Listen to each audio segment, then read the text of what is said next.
So, ayun guys, binata na si Mochi. Naglilinis na siya. Ayun, no? Lato-lato niya, guys.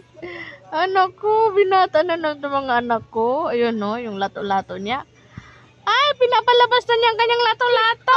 My goodness. Parang gusto ko na kayo ipakapuna. Oh. Kasi pag maglalandi na kayo, ayan, mag-aanuhan na naman kayo. Maghahanap na kayo ng jowa. Jesus Maria Joseph. Ayun, no? Sayang lang yung isang mata niya na bulag. Siguro nung maliit pa ito na ano, sa kakalaro nila, nadali ng kuko ng, iwan ko kung sa kaninong kuko.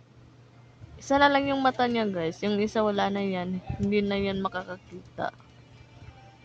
Pero at least, ayan, healthy pa rin siya. Tumaba na nga yan eh. At ngayon, binata na si Mochi. Naglilinis na sa kanyang lato-lato. Nako! Ay nako,